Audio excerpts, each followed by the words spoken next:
Hey, we've got an exciting interview today. A real top executive in franchising that's doing things that are rarely ever done. Stick around for this one. This is the Franchise Pitfalls and Profit Show. Each week, we bring you the challenges and triumphs of being in the franchise development and consulting business. The things you need to make money faster. And now your host, one of the most successful franchise developers in North America, Don Shin. Hey, welcome everybody. I have got a really exciting episode and show for you here today.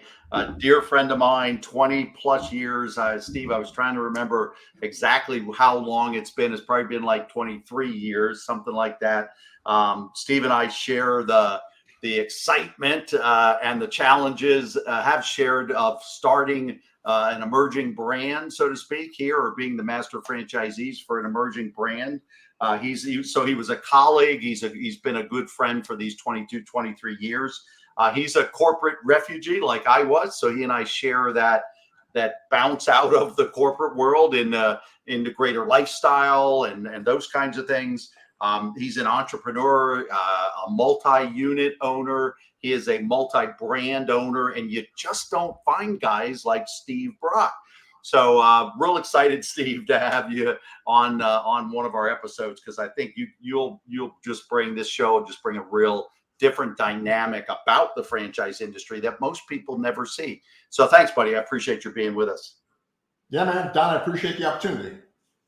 So let's a couple things I want to go over. I want to get into some basic stuff. You know, with your experience in business, your experience in franchising, I've got some basics I like to always ask experienced people like you, and then I want to dive into your own story, the real stuff you've been doing for the last 20 some years. So I want to get started. I always like to ask people, because our audience, as you know, is our franchise consultants, franchise development reps, franchisees, franchisors, suppliers to the franchise industry. So we kind of cover that wide range. So I always like to talk about, how did you originally get into business for yourself? How did you make that corporate refugee type transition? Yeah, sure, Don. So I started out, I guess first of all, I grew up in a family business. So for me, it was always, when would I go into business for myself, not if. And in my mind, I said, I've got to give my corporate career a 10-year run. And so like 10 years and 3 days after that, I went on my own. Part of that was, I was an operations guy, or my background was operations. And I came down to North Carolina and was in the supply chain field. And my last corporate gig was in furniture. And furniture, kind of in the early 2000s, was on the ropes. And so it was a great time to exit that business. But with my background at Newell and in the furniture industry, I developed a lot of relationships. So I stepped into kind of that independent manufacturing consultant role. Okay. Which was great. I mean, basically, I re-implemented systems in small plants to make it work. And that was an exciting role, but it was only an exciting role for about 30 days. And then it was very much wash, rinse, and repeat. And what it required was that I traveled all the time. So I did the Monday out, Thursday back. And, my wife, Jen, was pretty happy with that until we started having kids. And then she was less happy with that. Yeah. And so, like anyone who's been in that kind of traveling corporate gig, when you're on the road, you think about home. And when you're at home, you think about the road. So mentally, you're traveling all the time. Yep. And that came to a head. And I knew that, I've got girls, and there's a period of time when, girls think their dad is the greatest thing ever. And that period goes away for a while. And then I'm happy to say, as my kids got a little bit older, it came back. So I had to do something that was a little more localized than being traveling all the time. Yeah. Sometimes people that have never done that for business think, wow, how glamorous, you get to go to LA or Chicago, or, I was traveling around the world, you get to go to London and Singapore, and it's unique and fun, for about a year. I always said for about a year, but after, you've been to London a couple of times, or Singapore or LA, or, Ottumwa, Iowa, it doesn't matter. It's a hotel room, eating meals by yourself. Correct. What's attractive about that? Yeah, Don, my experience was not quite as sexy as yours. Mine was Lakewood, New Jersey, Cookeville, Tennessee, parts of Maine that they don't even give names to. It's just numbers on counties. So while you say it was a year, I would say that my excitement probably was 3 to 4 months. So tell me about, how did you find Action Coach and why Action Coach, just to kind of get why that space in franchising? Sure. So when I was working for Newell in Wisconsin, I became good friends with a guy named Craig Hohenberger. And Craig kind of preceded me at Action Coach. I was his character reference when they were doing due diligence on him. Okay. And that's how I got introduced to the company. And having grown up in a family business, I understood kind of those conversations at the kitchen table about driving revenue and, people working all the time. And I really wanted the impact that I was going to make to be in that small business market. I always thought it was the George Bailey businesses of the world. They do all the living and dying. They build the soccer fields. They coach Little League. I really think they're the fabric of every community. And if there was a way that I could get involved with that, I thought it'd be pretty cool. It would also allow me to stay local. So I wouldn't have to travel to do that kind of gig. And a lot of them have, they're good at what the business delivers, but not very good around the systems that build it.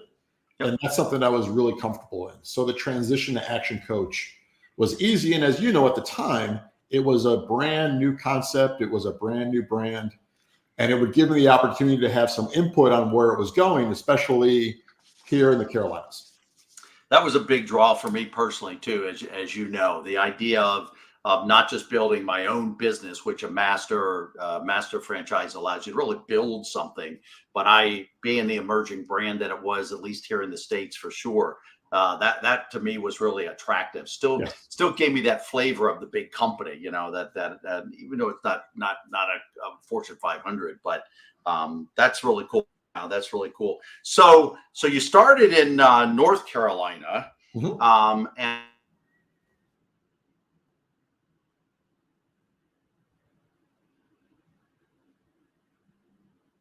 Steve, there we go.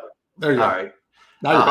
That doesn't usually happen. Sorry about that. So, if people are looking at emerging brands, have that personality that wants to contribute for the bigger cause as well as your smaller cause. Yeah. So you took it to another level than by what I call, even though it was masters, but you were a multi-unit owner. You shifted gears and decided to open up or to take over South Carolina as well. So what were some of your thoughts there about multi-unit? Yeah, great question. So I owned Connecticut with Tom Mayer, and he and I met in training. So we got to be great friends and decided to partner. And it's a interesting story. We were actually at the global conference in Hawaii, and might have been a couple Mai Tais into it. I can't confirm nor deny. But I wrote a number on a piece of paper and slid it across the table to the CEO at the time. And he looked up and was like, yeah, that sounds great. And I was like, holy cow. So I looked at Tom. I'm like, we just bought Connecticut. And he's like, holy cow. Maybe not holy cow. Could have been some different verbiage. But it was awesome because it was a black tie event and I was leaving that night. So I jumped on the plane in a tuxedo and I felt like James Bond. And Connecticut was great, Don, but some things happened along the way on a personal side for Tom in particular. And so we decided to trade Connecticut for South Carolina. Okay. And there were a couple of reasons behind that. The cost of living in Connecticut is way higher. So starting a business is a little more challenging. Yeah. And I was doing a lot of the support as it was. And I figured, combining North and South Carolina would make it a lot easier for me to get to the coaches in the field to support them. Yeah. And I felt the same way because Pennsylvania was 2 territories technically. And then I bought out the masters that were in New Jersey. And so for the same reason, I wanted to be no further than maybe 3 or 4 hours away from any one of my franchise owners. Yep. That's it. Perfect. Yep. Awesome. All right. So then you start to look at a version of multi-unit, and that is what I call multi-brand. All of a sudden you said, oh, I'm going to go look at other brands.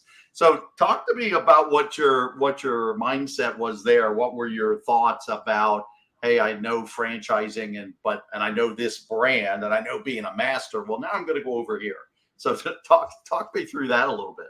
Yeah, so it was interesting. I've been an action coach for several years at that point, and I really wanted to expand the portfolio, and not just by adding more territory. So what I really wanted to do, Don, was take the action coach principles and apply it to a different business and to do it myself.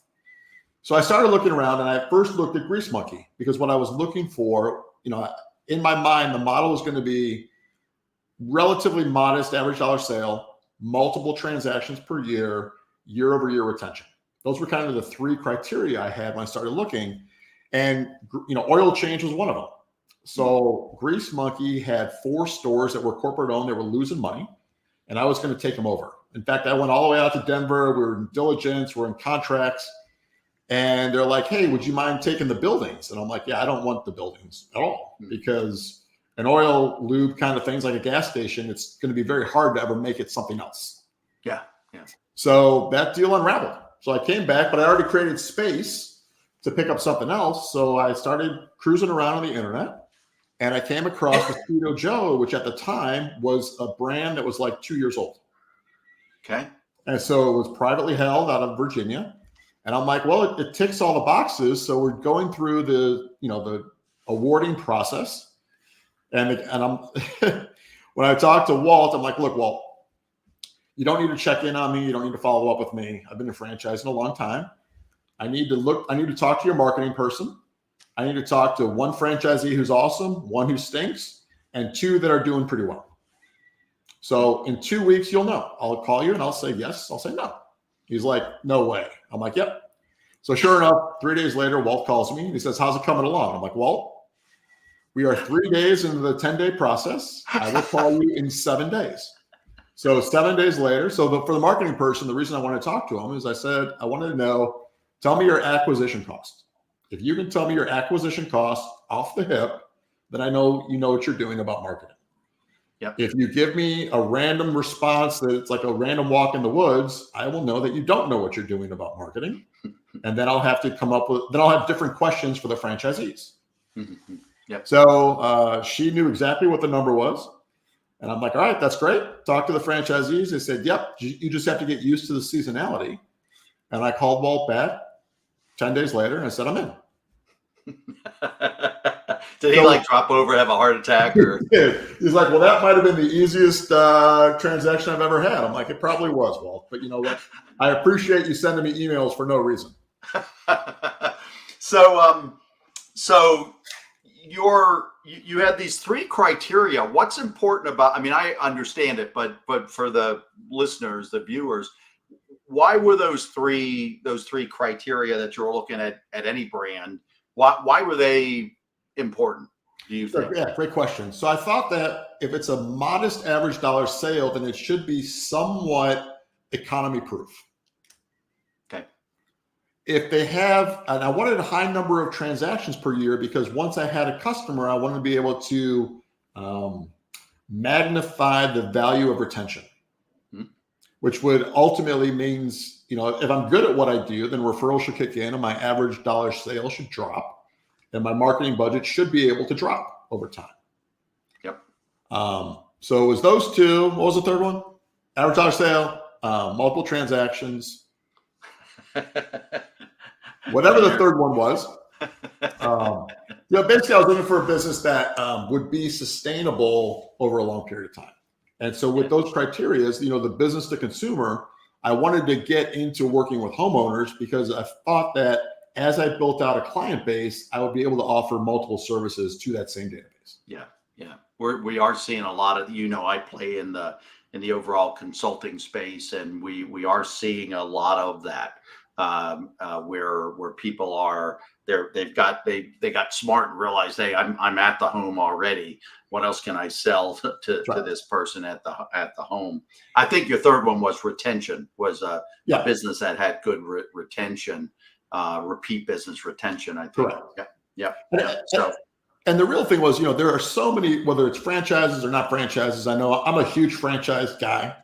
And there's a great book, The 6 Geniuses of Work, Lencioni's last book, can really shepherd you towards hey, is franchising a good fit for you? Mhm. So I was big into looking at that market, and I also wanted to. I lost my train of thought. Craziness. Never mind. Okay. No, that's great. That's great. So it sounds like I got my train of thought back. So the key is with that many businesses that are out there, right? Franchising, non-franchising, by having 2 or 3 criteria to rule things out, it makes it a lot easier to go through the process. Like when I was looking at that second one, Don, one of the things I ruled out is I did not want rental space because I did not want to have that $3,000 or $4,000 a month fixed cost. Yep. But right away, that took a lot of businesses out. Now, the next one I went in, but just anyone kind of thinking about looking at a business, you have to figure out a way to exclude things. Otherwise, you'll be in this looking at everything forever and never make a decision. Yep. Yep. And anybody interested in buying a business, you need to reverse this, listen to what Steve said, the 3 criteria and why.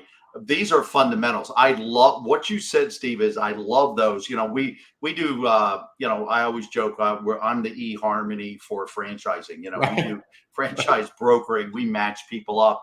And I try fundamentally to look at that. What's the number of transactions? Do you have repeat business? Do you have a business where you sell them once and they just keep buying and buying and buying? And you have to screw up the customer service, to lose them. And so, when we're making placements, our firm is making placements. That's what we're looking for. So anybody that's here listening, watching, you need to go back to those 3 and listen to Steve. You sound like before you go into the retail space that you moved over into, and why. You sound like you like emerging brands. I was going to ask you with Mosquito Joe, what number were you? Do you remember approximately where you were? We were, a great question. We were the 4th franchisee in North Carolina. We were, I want to say number 60 nationwide. Okay. So just as they're sort of edging out or almost out of the emerging brand. So why are you picking emerging brands? I mean, you did say about you want to contribute to the bigger growth and direction. Is there anything else that makes you comfortable in an emerging brand? I would say I would go at it the opposite direction. I would say there are things that, so if you think about, in this case, the Mosquito Joe journey, the guys that founded it brought in an executive team, and the executive team's job was to get it sold over time. Okay. So it got bought by Neighborly. So it went from this like freewheeling, hey, we're kind of sorting it out, to the 10,000 pound gorilla in the industry. Yep. And with that comes, and I'm a little biased, so comes a lot of unnecessary regulation and infrastructure. And so part of what I like about emerging brands, Don, is that it's just not so rigid. Yeah. There's still room to breathe under it. There's still room to have, not change the branding and the logos and all that kind of stuff, but still room to, help steer it in a little bit of a direction. Yeah.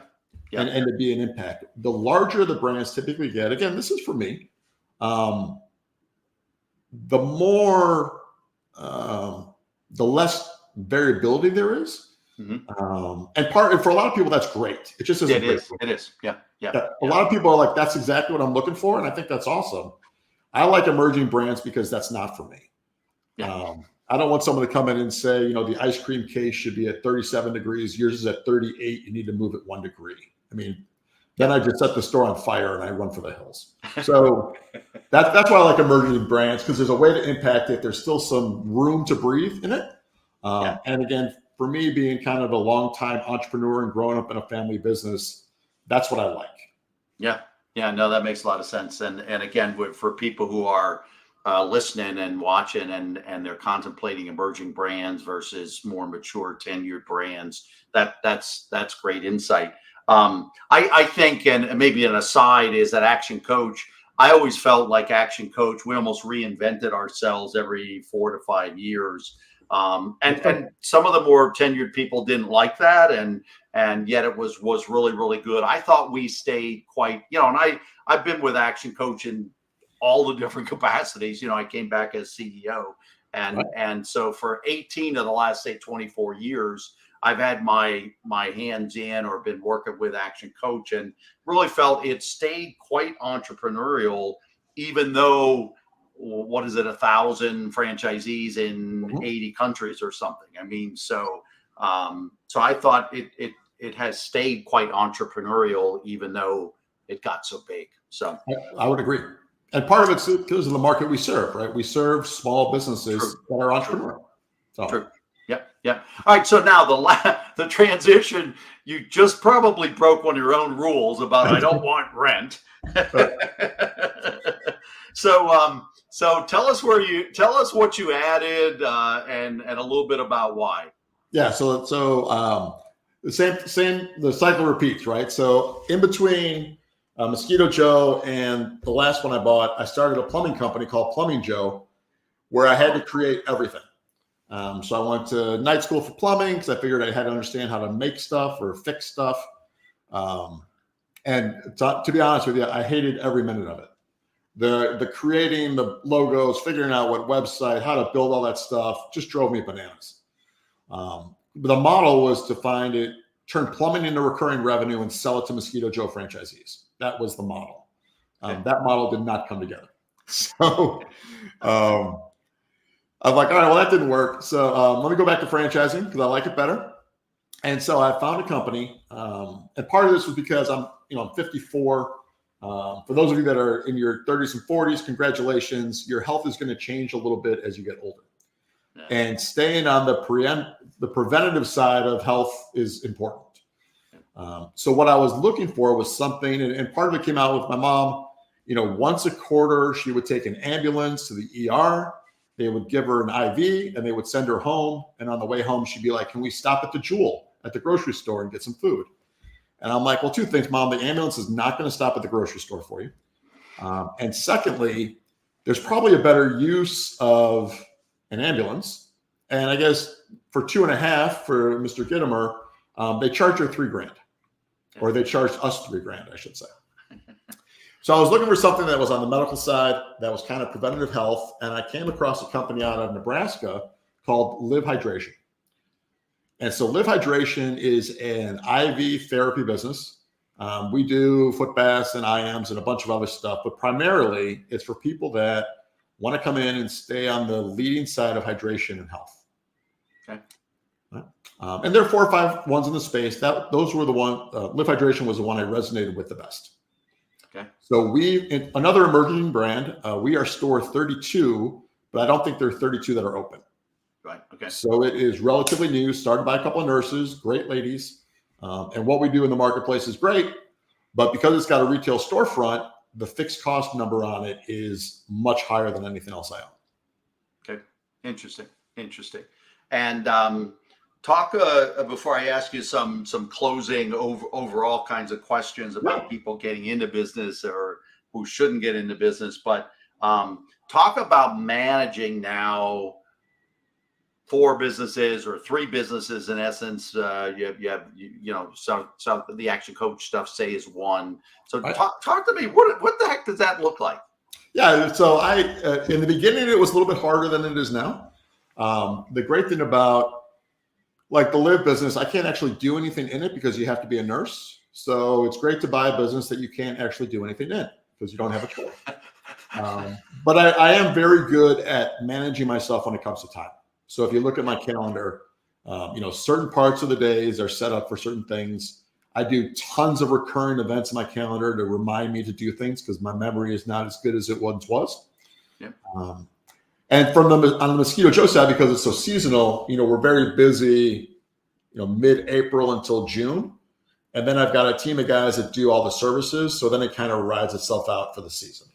Okay. So I would say, in general, whatever the businesses are, you just have to be really disciplined when it comes to time and make sure that you almost schedule even the simplest of tasks. Like I'll put in my calendar, hey, payroll and send the weekly email, on Tuesday at 10 o'clock.